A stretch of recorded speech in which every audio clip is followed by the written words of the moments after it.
8 players P1, P2, P3, P4, P5, P6, P7 and P8 play a knockout tournament. ये जो सबसे पहला line लिखा हुआ है इसका मतलब क्या है? Suppose we have 8 players namely P1, P2, P3, P4, P5, P6, P7, P8. Okay, and they are playing a knockout tournament. और नॉकआउट टूर्नामेंट में होता क्या एक्चुअल में कि जैसे दो टीम ने मैच खेला, suppose P1 and P2 are playing, the team which lost is out of the tournament. Knockout tournament का सीधा सिंपल सा फंडा है. मतलब क्या है, अगर 8 टीम है तो एग्जैक्टली टोटल कितने मैचेज होंगे? 4 मैचेज होंगे पहले राउंड में, और उसमें से 4 टीम जो जीतेंगे वो आगे बढ़ेंगे और जो हार जाएंगे वो पीछे, मतलब out of the tournament. Okay, now अब कंडीशन क्या है? It is known that when ever the players PI and PJ play. Okay, दो प्लेयर किसी को रैंडम पकड़ो, P1 एंड P2 ने प्ले किया, then the player PI will win if I is less than J. Okay, इससे ये पता चला मुझे कि जिस प्लेयर के नीचे ये जो सब स्क्रिप्ट है, जिसका स्मॉल होगा वो अपने बड़े वाले से जीत जाएगा. मतलब क्या है कि अगर P1 और P2 के बीच में मैच होता है तो जीतेगा कौन? हमेशा P1 जीतेगा. अगर P2 एंड P5 के बीच में मैच होता है तो कौन जीतेगा? P2 will be the winner. Okay, अगर P6 एंड P8 के बीच में मैच होता है तो वो will win, we can say P6 will be the winner. Similarly अगर P7 और P8 के बीच में मैच होता है तो कौन जीतेगा? P7 जीत जाएगा. अच्छा, तो इस लाइन का मतलब ये है. Okay, then assuming that the players are paired at random. Okay, जितने भी प्लेयर से 8 प्लेयर हैं इनका लकी ड्रॉ टाइप हो रहा है ना, रैंडमली इनको पेयर कर दिया जाएगा किसी के साथ और उसके साथ मैच हो जाएगा इनका. Okay, and in each round, जितने भी राउंड्स होंगे सब में सेम प्रोसीजर फॉलो होगा कि रैंडमली 8 टीम है, 4 मैचेज करवाने हैं तो मैं रैंडमली 2-2 का पेयर बनाऊंगा रैंडम, और उन चारों का मैच हो जाएगा 4 मैच. फिर अगले जो राउंड में होगा 4 टीम आएंगे, चारों टीम का क्या होगा? रैंडमली 2-2 का पेयर बनेगा और उनका मैच करवा दिया जाएगा. 2 टीम आगे बढ़ेंगे, 2 टीम में क्या हो जाएगा? Finally final match. Okay, then what is the probability that the player P4 reaches the final. Okay,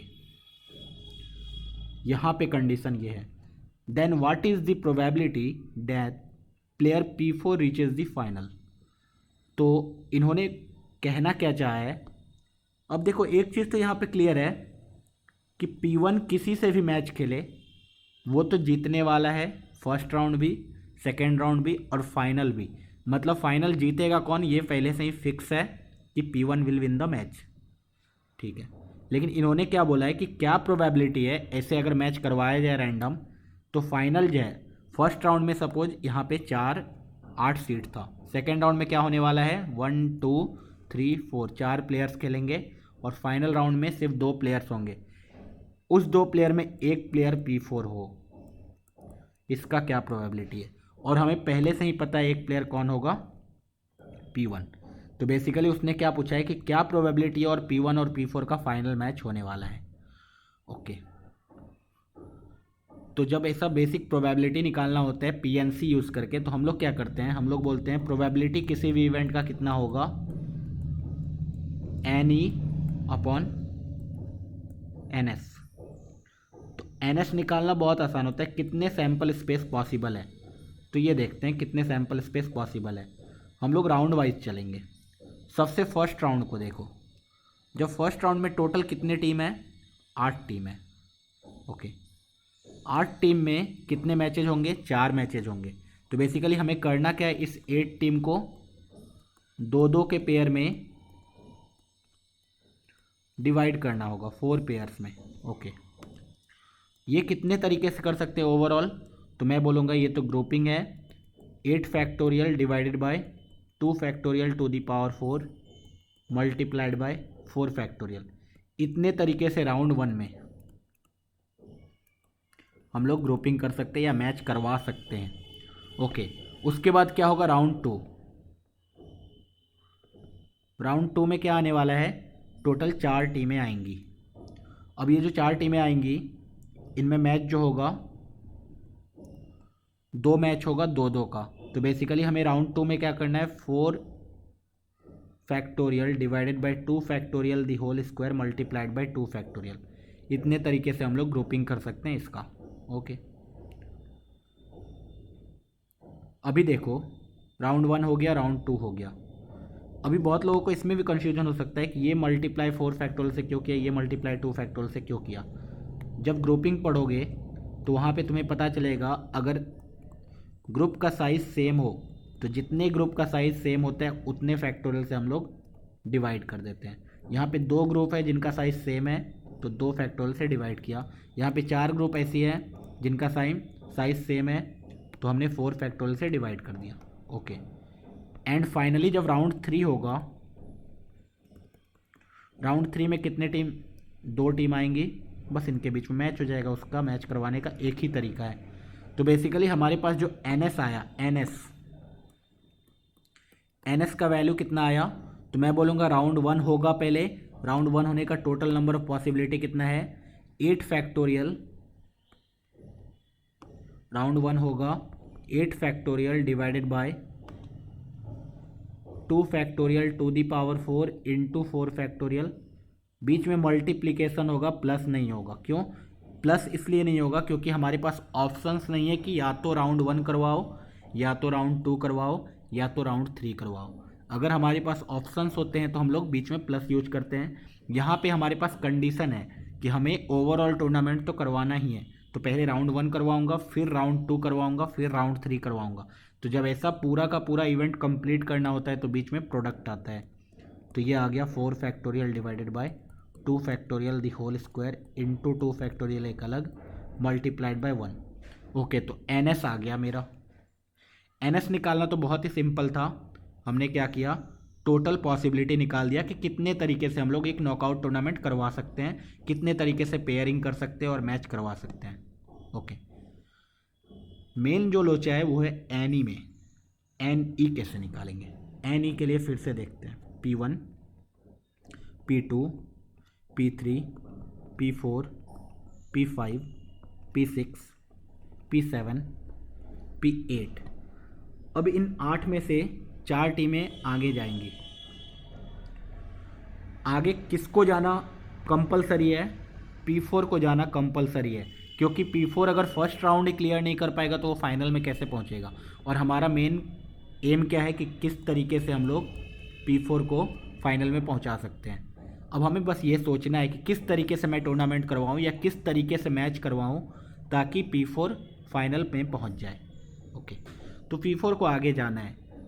P4 को अगर आगे जाना है तो एक बात तो क्लियर हो गया कि P4 का मैच इन तीनों से तो नहीं ही करवाना है पहले राउंड में, क्योंकि अगर P4 का मैच फर्स्ट राउंड में इन तीनों टीम में से किसी एक से हो गया तो क्या हो जाएगा, P4 फर्स्ट राउंड में ही आउट हो जाएगा। ऐसा क्यों बोला मैंने, क्योंकि वहाँ पे एक कंडीशन गिवन है कि अगर P1 और P4 के बीच में मैच होगा तो जीतेगा कौन, P1। मतलब जिसका सब स्क्रिप्ट छोटा होगा वो वाला टीम जीत जाएगी। ठीक है, अच्छा, तो ये क्लियर हो गया कि P1, P2, P3 से मैच नहीं करवाना है हमारा P4 का। तो P4 का मैच कितने टीमों से करवा सकते हैं हम लोग, तो मैं बोलूँगा P5, P6, P7, P8 इन चारों में से किसी से भी फर्स्ट राउंड में मैच करवा दो, P4 आगे पहुंच जाएगा। अच्छा, अगर ऐसा है तो एक और चीज़ देखो, यहाँ पे एक और लोचा होगा कि P4 का मैच हमने सपोज P5 से करवा दिया, P1 का मैच हमने करवा दिया P6 से, P2 का मैच करवा दिया P7 से और P3 का मैच करवा दिया P8 से। ये मैं एक रैंडम पॉसिबिलिटी बता रहा हूँ। तो इससे क्या होगा, फर्स्ट राउंड में जो मैच होगा उसके बाद जो टीम जाएंगी वो कौन कौन होंगी सेकेंड राउंड में, P1, P2, P3 and P4। क्या हमें ऐसा कॉम्बिनेशन चाहिए, हमारा आंसर आना चाहिए नो। क्यों, क्योंकि अगर P1, P2, P3, P4 second round में पहुंच गई तो प्रॉब्लम क्या होने वाला है कि P4 फाइनल राउंड में नहीं जाने वाला है। क्यों, क्योंकि P4 इन तीनों में से अगर किसी से भी मैच खेलेगा तो वो टीम हारने वाली है बस। अच्छा, तो हमारा एक और कंडीशन अप्लाई होता है यहाँ पे कि हम लोग फर्स्ट राउंड में इस तरीके से मैच कराएं कि P1, P2 और P3 में से तीनों के तीनों सेकेंड राउंड में ना जाएं। अच्छा, ये पॉसिबिलिटी तो है कि तीनों के तीनों ना जाएं, लेकिन मिनिमम 2 तो जाएंगे ही। क्यों? क्योंकि हमें पता है कि P1 तो ऑलरेडी जाएगा ही, किसी से भी मैच करवा दो P1 का, ये बंदा जाने वाला है सेकेंड राउंड में। ओके, तो अब हम लोग करेंगे क्या, हम लोग इस टाइप से सोचेंगे P1, P2, P3 का मैच करवाने का कि पहले क्या करो, इन तीनों में से किसी भी 2 टीम को पकड़ो और उन दोनों का मैच करवा दो। P1, P2, P3 में से कोई भी 2 टीम को पकड़ो, उन दोनों का मैच करवा दो। सपोज मैंने किसको पकड़ा, P2 एंड P3 को। अगर P2 और P3 का मैच करवाया तो आगे कौन जाएगा, मैं बोलूँगा P2। टूर्नामेंट से बाहर कौन हो गया, P3 is out of the tournament. Okay, अब मुझे इतना तो पता है कि P4 को आगे भेजना है, तो P4 का मैच किन से करवाना होगा, इन चारों में से किसी एक से। तो सपोज मैंने पेयरिंग कर दिया, P4 और P5 का मैच करवा दिया। P4 आगे निकल लिया, P4 टीम के, P5 team out of the tournament. Okay, अभी देखो, अब मेरे पास P1 है, P2 है, P6, P7, P8। ओके, अब इनका मैच कैसे करवाया जाए, तो मैं बोलूँगा टोटल 2 2 4 1 5, पेयरिंग नहीं हो रहा, P1, P2, P3, P4, P5, P6, P7, P8। Okay, ये ख़त्म, हाँ। ओके, अब हमने क्या किया, P1 का मैच किसी से भी करवाओ इन तीनों में से, P1 तो आगे जाएगा। तो मैं क्या करूँगा, इन 3 में से कोई भी एक सेलेक्ट करूँगा, उसका मैच किससे करवा दूँगा, P1 से। जो भी सेलेक्ट हुआ, सपोज P6 सेलेक्ट हुआ, उससे क्या फ़ायदा होगा, P1 आगे निकल जाएगा, P6 out of the tournament. अब जो 2 टीमें बची, उन दोनों का मैच करवा दो, कौन बाहर चले गया आगे, P7।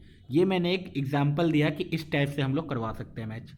ओके, अब सोचो इससे फ़ायदा क्या होगा, सेकेंड राउंड में अगर ये 4 टीम पहुंचा तो फाइनल में कौन पहुंचेगा, फाइनल में किसको पहुंचवाना है हमें, P4 को। और P1 तो बेचारा पहुंचेगा ही, किसी से भी मैच करवा दो उसका। अब P4 को अगर फाइनल में पहुंचवाना है तो फिक्स है, सेकेंड राउंड फिक्स है। कैसे, P4 का मैच किससे करवाना होगा मेरा, P7 के साथ। अगर P4 का मैच P7 के अलावा इन दोनों में से किसी से हुआ तो P4 फाइनल में नहीं जाने वाला। ओके, तो P4 का मैच P7 से करवा दो, उसका करवाने का एक ही तरीका। P1 का मैच P2 से करवा दो, एक ही तरीका। फाइनल में कौन पहुंच गया, P1 वर्सेस P4। ओके, तो ये जो डिस्कशन हुआ, इसको हम लोग PNC में या नंबर ऑफ वेज में लिखेंगे कैसे, तो देखते हैं कैसे लिखना है।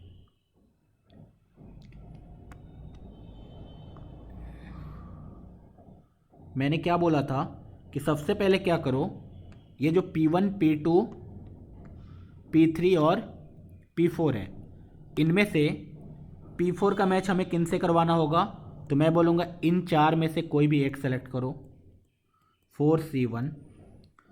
उसका मैच किसके साथ करवा दो, P4 के साथ। तो सपोज मैंने P4 और P5 बोला था, इन दोनों का मैच करवा दिया, टूर्नामेंट के बाहर निकल गया P5। Okay, P5 cross, P4 पहुंच चुका है। नेक्स्ट स्टेप क्या करेंगे हम लोग, नेक्स्ट स्टेप हम लोग बोलेंगे पहले क्या करो, P1 और P2 और P3 इन तीनों में से किसी 2 को सेलेक्ट करो, उन दोनों का मैच करवा दो। तो मैंने बोला था, सपोज मैंने P2 को सेलेक्ट कर लिया और P3 को सेलेक्ट कर लिया, इन दोनों का मैच करवा दिया, out of the tournament P3 आगे निकल लिया P2। उसके बाद मैंने क्या बोला, क्या करो, इन तीनों में से किसी एक को सेलेक्ट करो, उसका मैच किसके साथ करवा दो, P1 के साथ। तो P1 और P6 का मैच हुआ, P6 बाहर, P1 अंदर। उसके बाद क्या करो, इन दोनों का मैच करवा दो। उनका मैच करवाने का एक ही तरीका, दोनों में से दोनों को सेलेक्ट कर लो। अच्छा, ये तो हुआ राउंड 1। जैसे ही राउंड 1 हुआ, आगे कौन पहुंचा, P7। क्या राउंड टू में हमें सिलेक्शन की ज़रूरत पड़ेगी? हम लोग बोलेंगे नहीं। क्यों? क्योंकि राउंड टू फिक्स है। P4 का मैच होने वाला है P7 के साथ एंड P1 का मैच होने वाला है P2 के साथ। अपने आप राउंड 3 में कौन कौन पहुंच जाएगा? P1 versus P4।